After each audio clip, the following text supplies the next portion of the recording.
Now, the official Suncoast weather with ABC7 meteorologist John Scalzi. Yeah, already steamy out there. You know, Florida at this time of year, you get the sea breezes coming in, you get the moisture in place with a dew point of 76. The moisture is thick, and that leads to an atmosphere that's kind of fluffy and ready to produce showers and thunderstorms. Believe it or not, warm, moist air is less dense than dry air, and consequently, because it's less dense, it's like a ship. It wants to float on the water. It wants to lift and create bubbles of air, and that's what we got going on now. Bubbles of air leading to showers and thunderstorms, especially as sea breeze fronts start get going. 92 degrees current air temperature. Southwest wind comes in at about 8. That southwest wind is one of the keys to the radar picture I mentioned earlier.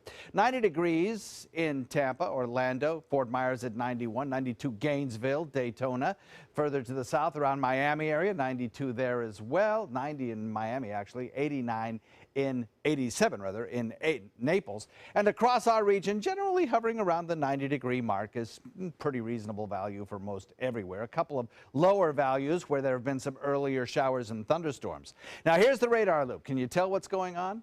We generally had an east wind to start the day off. In fact, one big thunderstorm last night produced even a tornado. Then the showers and thunderstorms moved out into Gulf waters. Now watch, they're kind of hooking back around just a little bit. And the reason for that is our sea breeze has started to build. So our east wind is now becoming more of a southwesterly wind over the course of the last couple hours. And a couple of those showers are going to make it onshore. In fact, we have one already onshore. Some of these are producing some pretty good thunderstorm cells with some good updrafts and some fairly heavy rainfall as well as lightning pops. Around the Inglewood area and South Venice, we have one good storm in progress. Rainfall is coming down pretty heavily here. I think this is the beginning of those coastal shower chances that I talked about. In about an hour or two, I think most of this is going to be occurring in inland areas, and there the rains could be pretty heavy. So what's going on? Well, a change up from where we were over the last couple of days. High pressure has lifted north. It's moved east. Our winds coming up out of the east and southeast. And with a little daytime heating, we get our sea breeze, our local sea breeze building. The sea breeze collides with a general easterly wind. We get this collision zone set up, and boom, the showers and thunderstorms fire up. Now, today, because of the position of this high and also because of a position of an upper level high down to the south of the Bermuda, we're going to see these southeast winds carry our thunderstorms back toward the coast as the sea breeze collapses later in the day. So everybody gets better storm coverage today. Few of the storms could be stronger. We'll watch for that. You know, we had a tornado yesterday near Duet that was, according to spotters, touched down. You know, we have more tornadoes here in Florida than they do in Tornado Alley.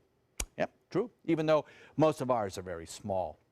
High heat indexes again today up around 105. So the rainfall futurecast shows that we do have a lot of rain coming down over the next couple of days. Most of it is in interior sections, but we finally get some that are coming closer to the coastline. So everybody gets a chance at a little bit of that rainfall.